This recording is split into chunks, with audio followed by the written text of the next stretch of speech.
one more guest here on the Wednesday edition of the program. That is Mr. Wes Reynolds at Wes Reynolds, #1 on Twitter. Wes, how's it going today, man?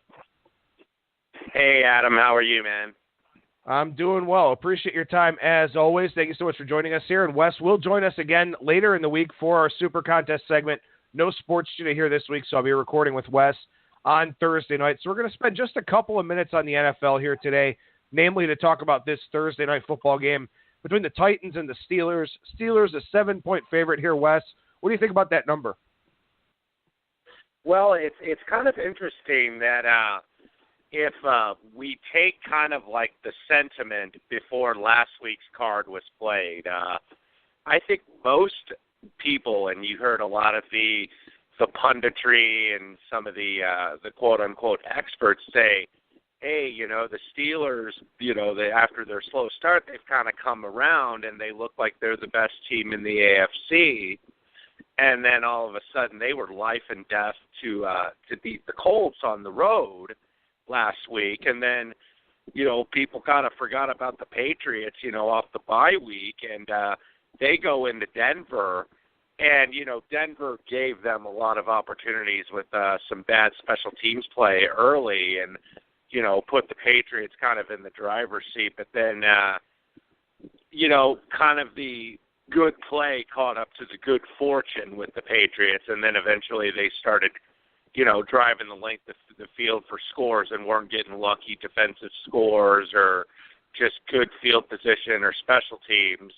I mean, so, they pretty much dominated on that Sunday night game. So now it's like, okay, now it's back to normal where the Patriots look like the number one team in the AFC instead of Pittsburgh from last week. But, looking at the number, it's probably the right number. I mean, this is a little bit of an interesting matchup because, Dick LeBeau, the longtime Steelers defensive coordinator, is the Titans defensive coordinator. And now, they go on the road and he gets to face his former team. I think it's probably right. I mean, I would lean a little bit to Tennessee. Tennessee really hasn't been impressive. They were kind of the favorite, I think, before the season. Excuse me.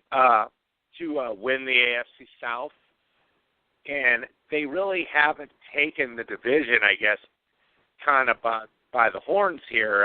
You've got two teams with the Colts, obviously with no Andrew Luck. They have not been a factor, and then now Houston having lost Watson at quarterback and losing Watt and Merciless and all the defensive injuries they've had.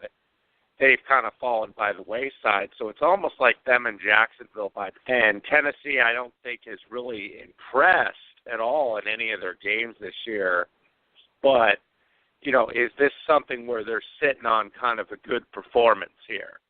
And, I think that this could be it. I think if I had to take it, and I haven't taken it yet, I would probably lean to the Titans +7 in this spot. One of the things I think that's really interesting about the handicap for this game is that we know that players don't like the Thursday night game. We know that they would like to see the Thursday night game go away for good. I don't know if the players would make an exception for Thanksgiving because of the tradition of the Lions and the Cowboys hosting games there. But players hate this Thursday night game. And you don't see Tennessee talking about it too much, but Ben Roethlisberger has been very, very vocal here thus far about how you're still hurting on Sunday, you're still hurting on Monday. Doesn't give you a whole lot of time to go through practice, doesn't give you a whole lot of time for your body to recover. Does that have kind of a carryover effect for Pittsburgh? Because, I mean, that guy is kind of your team leader, and he was kind of scrutinized a little bit for his flip-flop back and forth and the whole anthem protest thing and all that. Do you feel like there's a trickle down to the rest of the team with the fact that Roethlisberger is just so, critical of this Thursday night game? I think there could be. I mean, in terms of, I guess, motivation, I mean, you're going to, the motivational edge, just by the nature of who the teams are, you would think would go to Tennessee. I mean, Tennessee knows that, hey, we're going on the road. This is a business trip. We're playing the, the mighty Pittsburgh Steelers here, and that this is a really big game, and I think a really big test for them as a barometer of where they are as a football team.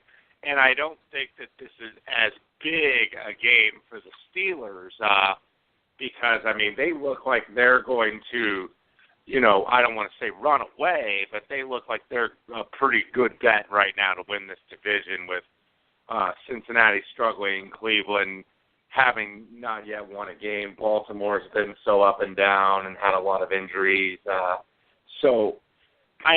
Just the motivational thing would be for Tennessee because I think this is going to tell people a lot more where Tennessee is, maybe more so than where Pittsburgh is. Yeah, I could definitely see that being an angle here as well. And that's why the 7 kind of interests me a little bit. And I think that, while we're talking about it in college football in terms of the power ratings say this, the situational and the motivational angles say this, we're at that point now in the NFL where, you're always at the point in the NFL where you have to look at the situations. But this is one to me where I look at the number, and like you said, I think the number is right. But then when you factor in the total package of things, the number does look like it probably should be more like 6 or something like that. So there's probably a little bit of line value on Tennessee here in this spot. I don't know if I love it enough to take it for the Super Contest and send my picks in early. But I do think that, you may run into a situation with these Thursday night games like that throughout the rest of the season where one team pisses and moans about it and the other team just goes about its business. Yeah, exactly. And I think and this is also an opportunity for a Tennessee in the fact that, they're kind of a smaller market team. Not that Pittsburgh's that much of a bigger market, if at all, to Nashville. But, the Steelers are in a lot of these bigger primetime type of games or even Sunday national type of games. And Tennessee really isn't. If you look, one of the things I look at every week, just because I'm a geek for this stuff and I'm always curious about who's announcing the game, you always see the Tennessee game maybe going to, some of these teams like Tennessee or Indianapolis or Jacksonville, a lot of these AFC South teams except for Houston, their game is going to 10% of the country. And a Steeler game, an average game, is going to 25%, or when they're in the big Sunday afternoon game, where you're getting 80% of the country or something getting their game if they're in that late 4:25 window. Tennessee doesn't get a lot of these showcase games, basically. So, I think that this is an opportunity for them. Now, Mariota, I think the big injury story of the game is Mariota and the fact that, you haven't seen a lot of his scrambling, I guess, as much this season because of that ankle injury where he gets outside the pocket and that makes him more dangerous. I think he's starting to get a little bit better now, after he's played here a couple games. So I'm interested to see if that'll be another wrinkle in their offense.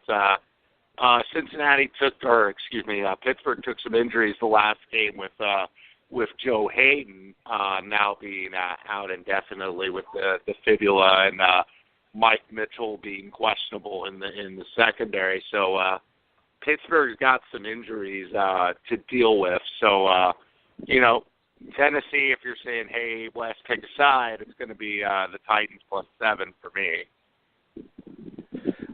Before we look at the Sunday card here, and we got some games to touch on there, specifically we're going to look at Arizona-Houston real quick. How about this? Only 6 of the teams in the AFC, the 6 playoff teams, over 500 right now. Does that surprise you with how poor overall the AFC is played? Yeah, it does a little bit, and a lot of teams get injuries, but the teams I guess that you thought were kind of the, I don't know if this is the right word, the premium teams. A lot of those teams are still very good. The Patriots, Pittsburgh, Tennessee, of course, who was the preseason favorite in the AFC South. But I think you've seen some teams that have really kind of fallen below expectations or below what the standard is. I mean, we saw it, kind of with Denver on Sunday night. It's like, what has happened to this team? I mean, they always had at least, that they don't have a great quarterback, and their offense isn't setting the world on fire, but how bad the Denver defense was. And this was a team that was built around, okay, get a quarterback that can kind of manage the game, that isn't going to get us beat, and the defense will be able to carry us. And they go to Philadelphia and give up about, over 50 points and give up 40. Not necessarily the defense. I mean, that includes the special teams as well, but the Patriots score 40 on them. They went to the Philadelphia the week before, gave up 50, and it's like, what has happened to that defense? The Raiders, I think, have clearly gone below expectations, which I think were too high to begin with, coming into the season, and then Carr was out for a couple weeks, so. Some of these teams that you kind of thought were going to be good or be constants, haven't delivered. I mean, even Indianapolis, which didn't have a high expectations, but you didn't think Andrew Luck, I think, would be out still in Week 11 and pretty much now not going to play this year. I think before the season, if you were believing the Colts people, he was going to be back the first few weeks of the season. He hadn't been back, so it's I think a lot of factors. I think a lot of it is injuries, and then and also the fact that a couple teams just haven't lived up to what I think you would expect them to be. All right, well, let's touch on this Arizona-Houston game, and we've got the potential for a lot of bad quarterback play this week. Buffalo going with Nathan Peterman on the road against the Chargers. They're going to sit down Tyrod Taylor. And, of course, then there's this game, Blaine Gabbert versus Tom Savage. How excited are you, Wes? I am thrilled beyond you sound belief thrilled. Here for the game. Yes, when I saw that this was one of the games sent, I was like, oh, man, you sent me the worst game to talk about. But, it's kind of a game that it's hard to know what to expect here because, if you watched Arizona last week, clearly they were playing Drew Stanton. They never really got a lot going. And, Seattle kind of, it seemed like, kept them in the game for as long as they could. And Arizona had their chances and just never could really get anything done until the last drive when you're laying Seattle, whether it's -5.5 or 6, you're like, okay, we're good now. They're not going to go down and score. And, of course, they do go down and score. And if you had the -6, you had to get a blocked extra point just to push the game. So it's funny kind of how that stuff works. They don't score all game, and then when you need the one stop, teams don't get it. But also, Houston last week, I thought Houston actually was in a decent spot with the Rams having to go back cross country, going to New York and winning and putting up as many points as they did. And early on, Houston was right there. The Rams were slow to get going, and then all of a sudden, it just exploded. Usually when I look for two bad teams, I couldn't really venture to pick a side here because I have no idea, and then I don't know if the odds makers really have an idea here either, which is why the line is pretty much picked now everywhere. When two bad teams play, sometimes I kind of actually look to take the over when you got two teams that look like they're probably out of it in terms of potential playoff contention or teams that have had a ton of injuries. So my temptation here would be to take the over, thinking that, this is just one of those games that looks so bad that it's liable to get wacky, and you're liable to have a bunch of wacky special team scores or defensive scores or whatnot. But this is a tough game for me to get a handle on. It definitely wouldn't be one I would use in the super contest unless you've got super insight into one of these teams or you're a local resident in one of these markets that you really feel like you have a good handle here. This looks like about one of, because I can't say it's the ugliest because there's a couple other ones as well, but this isn't one of the most aesthetically pleasing games on the board for sure. No, definitely not. And the reason I wanted to talk about it here today is because I knew that we were doing the Super Contest segment later in the week, and I figured this game wouldn't show up on either one of our cards. So I figured that there would be no reason to talk about it on that segment. But, one of the things that is interesting, I think, is that as we go forward here in the NFL, and you've got these games with bad teams that seemingly aren't playing for a whole lot. I mean, Houston probably not going to find a way to make it into the playoffs, and Arizona certainly not. Generally speaking, you probably can find edges on games like that. I just don't think this is one of them. No, I mean, you're kind of guessing a little bit here. I mean, like I was saying previously, I mean, if I were looking to play this game, it would be somewhere with the total because sometimes, you get these games with the two bad teams, and, I mean, you're going to end up getting, like, shootouts. I mean, you just seemingly see those, I mean, and even in pro football, I mean, college football, it seems like every game is now a high-scoring game unless it involves, like, Alabama or some really good defense. But, I mean, you'll tend to get these, I guess, sometimes in the very later part of the season where you'll have two teams that are totally out of it, and the rules and everything is hedged, or is kind of balanced toward the offense, because the league is going to want more scoring. Even though, I mean, I don't think the overs have been exactly killing it this year. I mean, it seemed relatively balanced and even maybe leaning to unders. But this is just one of those things. I mean, you're thinking, oh, Blaine Gabbert and Tom Savage, this has got 10-7 written all over it. And then all of a sudden it's, 31-28 or something. So, I mean, that would be my way to go here. If you're going to go with this game, is just to probably go with the over. All right, let's move over to the NBA side of things here. Big 11-game card tonight. These teams have played about 14, 15, 16 games, somewhere in that area. So about 17% of the season or so has been completed by these teams. When we last left the NBA, I kind of asked you if there was anything that you had picked up on, anything that you've noticed to use as a betting angle. So I'll ask you that again, now that we've got another week's worth of data in the NBA. Anything you've picked up on that's been really profitable for you?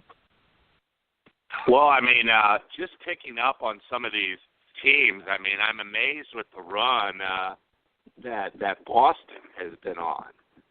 Because, I mean, they've had a couple games with Al Horford out of the lineup and Kyrie Irving. Of course, we know about the Gordon Hayward injury. And somehow they just keep winning and they just keep covering. I mean, I think last night it depended on the number. I think they were something like 11-2 going into last night. So it's either 12-2 or 11-2-1 because I actually had Brooklyn +7 on the game, and you had to get a three-pointer in the final few seconds to actually push. Boston just keeps covering games. I mean, they were an underdog to Toronto on Sunday, and somehow managed to win the game. And they're just pulling these games out. And I mean, I think it's an attestment to the superior coaching of Brad Stevens, but also, these guys are just finding ways to win, and it's hard to go against. I mean, and then you look at, I guess, some of the real surprises. Probably the biggest surprise to me in the league has been Detroit, who I think is like close to 6 units. I mean, if you've been betting money line for them every game, is close to like 6 units to the good, less than a month into the season. And, I think that they've been a big surprise that they'd right now be, I think, like second in the East. So, just looking at a couple of these different teams, I mean, you would think that there's going to be some regression in terms of these teams getting out to these great starts. And then, just looking at some of the other individual teams, I mean, they've gone to a favorite now, but I think, did we anticipate on, November 15th, if we were looking ahead a month at the start of the season, that Cleveland would only be like a 1.5-point favorite at Charlotte? We would think, they're going to be laying, 6 there, because you saw a lot of those games last night where you had two teams against, two kind of premium teams with Boston and San Antonio favored at Brooklyn and at Dallas, respectively. And the lines were around 6, 6.5, and with Cleveland and Charlotte, you would expect like 5 or something if you were looking at your perception, 5 or 6 at the beginning of the season. And tonight they're only like 1.5. And because Cleveland has been so bad against bad teams, and they just have not covered a lot of numbers. I mean, this whole Cavs first quarter thing, I think they've covered like I don't know how many games they played, but I think they've covered like maybe 2 or 3 first quarters all season where they are even not even cover, but where they have the lead. And then of course you're seeing kind of some of the popular NBA Twitter memes, Cavs first quarter again and Warriors third quarter. I saw that the other night. I was lucky to get a cover with Orlando. Orlando's tied with them at halftime. It's like you've been able, I think, to do fairly decent here going against the Warriors in the first half, but then maybe before the game, because a lot of books will not give third quarters at halftime, so you kind of got to bet some of these quarters before the game. Taking the Warriors third quarter hasn't been a bad bet, because all of a sudden it's a tie game, and then they go to the fourth quarter, and all of a sudden they're up 13. It's like, how did that happen so quick? So you see a little bit of tendencies in some of these teams, and just a couple of things that you notice. But once it becomes, I think, like public in the media, that's when maybe it probably loses its value. Now, I could be wrong about this, Wes, but I want to get your thoughts on it. I feel like when you look at NFL, college football, even NHL, MLB, a lot of these numbers are based off of power ratings. And it's not to say that they aren't the NBA, but I feel like from an NBA standpoint, there's more emotion. There's more perception and recency bias that comes into the market. And I feel like you kind of see that here tonight with a situation, like as you mentioned, Cleveland opening a dog at Charlotte, Detroit only 3 at Milwaukee. Now that number's up to 4.5 because the Pistons have gotten off to a really good start. Milwaukee's underachieved a little bit. That number's not 3 weeks ago, but it opens 3 here this week.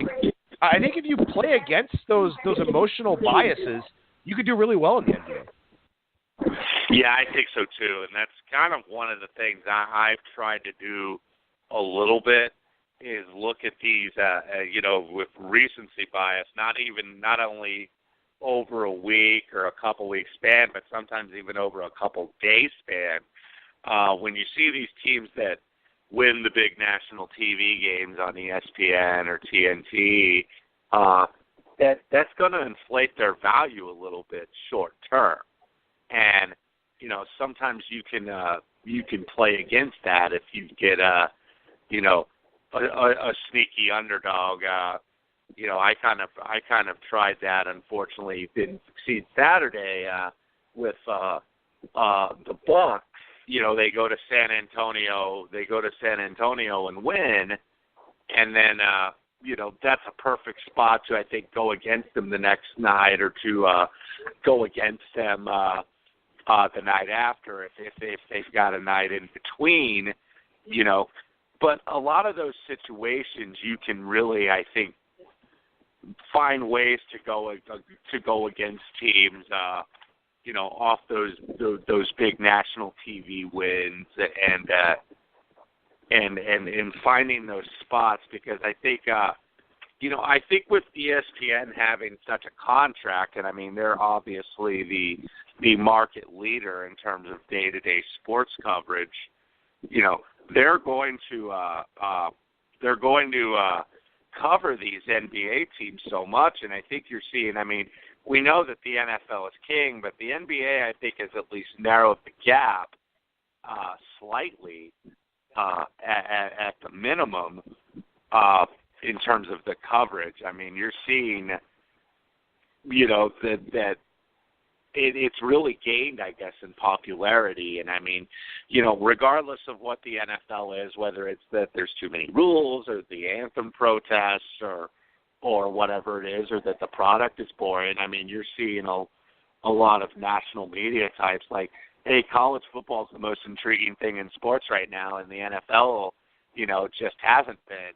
And I think the NBA has kind of benefited from that. And with the more media coverage, you get more hype on some of these premium teams, and that can give you value on some of these, gear underdogs, I guess, in smaller markets that they're not getting the attention. I mean, you've seen one of the most profitable teams this year so far, and an undercovered story has been the Orlando Magic. They're one of the few profitable teams, if you've taken money lines with them every game, that are kind of on that plus, kind of above that Mendoza line. So, that's where I think you could find little spots, and that's what the NBA, I think, is about finding schedule dynamics and spots. All right, well, let's flip over to the amateurs here and let's talk some college basketball. We've got 6 days or so worth of data on college basketball. It's been an interesting season so far. We've seen some teams lose some of those games where they pay good chunks of money for the opposition to come to town and fill out the non-conference schedule. We've seen a couple of marquee matchups. Of course, last night, Michigan State, Duke, Kansas, Kentucky. Have you picked up on anything here so far, Wes, that you're using as a good college basketball betting angle? It's tough to find, I guess, with only a few days into the season. But I mean, a couple things that I'll notice with some of these underdogs is just taking them in the first half has proved, I think it's proven to be a little bit better. I mean, I had one personally where I split last night. It was Lipscomb in Alabama, and my thought about that was Alabama the first night of the season got a lot of good money and some sharp money against. They were playing Memphis on a neutral at the thing that the Naval Academy has in Annapolis. And Colin Sexton, their 5-star point guard, was out for the game, or had a 1-game suspension. And Alabama seemed to win pretty easily. I think they won by 12. They were like 6.5-point favorites, and they closed, I think, maybe 3. So Memphis took the money, but yet Alabama pretty much was wire to wire in terms of the game and easily covered. And then last night, you look and they're playing Lipscomb and it's 14.5, and the line really doesn't move hardly at all.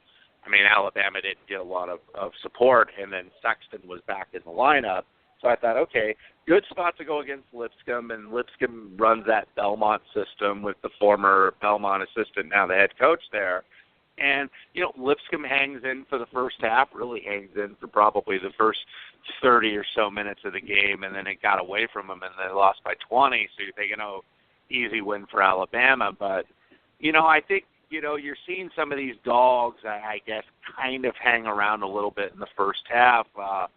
You also saw it the other night with Milwaukee at Iowa State, and Milwaukee actually ended up wire-to-wire covering the whole game. So, it's something I think you want to look at if you're not confident, because some of these teams will hang in for the first half, and then it'll get away from them a little bit. You saw that too with Iona and Syracuse last night, and depending on your number, I think Iona probably still covered the full game, but it did get away a little bit. I think they were down 4 at the half, so they easily cover the first half. They were, I think, a 10.5 point full game dog. And then the superior team kind of gets away a little bit. So, maybe there's a little bit of opportunity to try. I mean, you're not going to get huge edges, but if you play a dog first half and full game and it's close at the half, maybe to try to play that second half on that favorite and see if you could kind of middle and try to maybe get a middle of that, or at worst go like a 2-1 with 3 bets on a game. I know that's something that you like to do a lot is to do that, play the full game in the first half, aim for that middle. If you go 2-1, that's fine. If you go 3-0, that's awesome. I know that's something that you like to do a lot in college basketball. Let's look at one of the games here tonight. Game 723, 724, Indiana and Seton Hall. Seton Hall favored by 13 at the open here. What's going on in Hoosier land? Yeah, and I'm actually a little bit surprised, because that always kind of messes with your head where you're thinking, okay, maybe this is going to be a setup, because I look at the line here, and I think somewhere around 12 and where it was actually the appropriate line. And I'm seeing Indiana take some money here, open 13, now 11.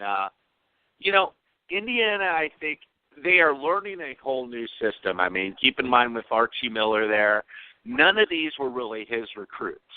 I mean, there were kind of 3 that are partially his recruits because he convinced the kids to stay that were committed under Tom Crean for this class. But one of the things with Indiana, and you haven't seen the results bear fruit, they haven't really put a ton of offense in. He has really been working on defense, because it is a total flip-flop from what they had under Tom Crean and his staff, which, was able to, hunt and chuck a lot of threes and, space the floor and score a bunch of points, and then couldn't guard lampposts. Whereas Archie Miller is a defensive-first coach. They want to run a little bit of a pack line defense, and force you to take shots, kind of clog the lane and, make it tough for you to get to the rim. Well, they did that with Indiana State, and, of course, that leaves Indiana State. You're going to leave a few open shots, and another team might hit them, and Indiana State did and hit like 15 threes on Indiana and ended up beating them by 21 points. So, it's tough for me because I've seen 2 games, even though I thought the defense was better against Howard on Sunday night. They still gave up, in the mid-70s, but I think a lot of that was Howard decided they were going to run, and Indiana thought, okay, we'll just run with them. But the defense needs a lot of work still, and this is the first, really good team they've played, and Seton Hall has weapons and can be very dangerous. This is a team that I think is going to be better later in the season, and I mean, a lot of this, is coming from a fan standpoint because I'm an Indiana alum, but I do admit I'm a little bit surprised to see them taking money this early here against Seton Hall. I thought Seton Hall would see the money, and sometimes you'll get that where the line moves a different way than you thought it would. Last thing I want to ask you about here, Wes, this is something that I think is very important to talk about, and I'm glad I have you here on the show to discuss this with. A lot of times people don't do a whole lot of college basketball study. There are 351 teams, football's going on. They're just out there betting college basketball to bet college basketball because it's on the board and there aren't a whole lot of football games on Tuesday or Wednesday. There's only the Monday night game on Mondays, obviously. It changes a little bit in bowl season where you have, games almost every day. But a lot of times people are going to walk into a new college basketball season and bet the names that they know. They're not going to realize that some of those names, like in Indiana, or, maybe even like a Butler here getting 5 on the road at Maryland, or a Creighton against Northwestern. Now, those are names that they know. Butler, Creighton, Indiana. Everyone always just assumes Kentucky and Kansas and Michigan State and Duke are all awesome every year. So are there any of those really name brand teams that are out there, whether they're name brand from a mid-major standpoint or from a blue blood program standpoint, that are just, down quite a bit from last year that you're looking to go against? Well, I mean, and that's one of the things, too, is, sometimes we have the tendency to just kind of, when we're reviewing results, look at the games that maybe are just on the board. I mean, not every game is on the board. Sometimes you'll have one of the betting board teams play a team from a conference that's not on a betting board, and you'll see some of these guarantee games where teams get big checks and they go in and win in some of these places. I think we saw it last night with Liberty winning at Wake Forest. So, I mean, in terms of, I guess, the premium names of teams that, you know, I think are maybe a little bit down, I think, you know, Indiana is one of those. I'm not saying I'm endorsing going for or against them tonight. I have no idea really if I'm going to do anything with that game. But, you know, Ohio State is clearly a team that I think is going to be a little bit down in the Big Ten with a new coach and a bunch of, you know, new players and, you know, kind of a mishmash of previous coach Mata's recruits and now new coach Holtman's recruits. So that's I think one of those examples to look at. And I think you did bring up an interesting point with people just betting college basketball that aren't following all of the teams. I'm not saying you have to follow all of the teams, but when you look at some of these ratings that are done for college basketball, don't necessarily use those ratings in terms of making your picks other than getting information. I mean, it's like, okay, well, this favorite is -6 and Ken Palm says it should be 8, so I'm going to go with the Ken Palm. Keep in mind that the sports books and the guys making the numbers, they've got the Ken Palm subscription too. So you're not going to pull a fast one on them or thinking you're going to outsmart them, you know, thinking, okay, I'm going to go with this. They know what, you know, Ken Palm says the line should be with all of his metrics, and then it produces a predicted final score or what the line should be. I mean, don't just go off that. If anything, maybe look to play against that in terms of perception. I mean, that is, you know, when in doubt, I would almost look to play against it because, well, you know, I know what some of maybe the casual bettors are going to do, you know, when he says it should be 8, -8, and it's -6.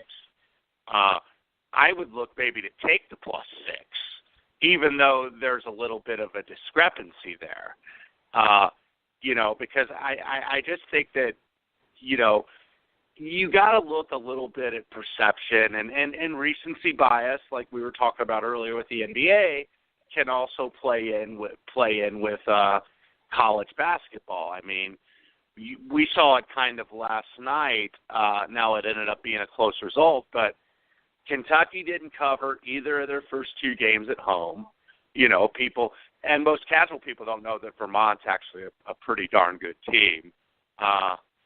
So everybody was against them. Okay, Kansas is going to lay them out, and, you know, and it was a sloppy game that went down to the final possession, and Kentucky ended up covering, I believe the closing number was +5, and it actually scared me off the game, but I leaned to Kentucky, and, you know, it kind of stayed in that range the whole game, in that 2-possession range, whether it was Kentucky leading or Kansas leading. So, you know, you get a team off a bad performance, and the natural inclination or proclivity is to go against them, and then they come out and they cover, they play well the next game. So, you know, keep in mind that recency bias with college basketball as well. Lots of good insights here on today's show from Wes Reynolds. You can follow him on Twitter at Wes Reynolds and the number 1 to see all of his plays and, of course, chat with him about some of these concepts there as well. Wes, thank you so much, man. I'll talk to you again later in the week here for the Super Contest segment. Okay, Adam. Looking forward to it, man.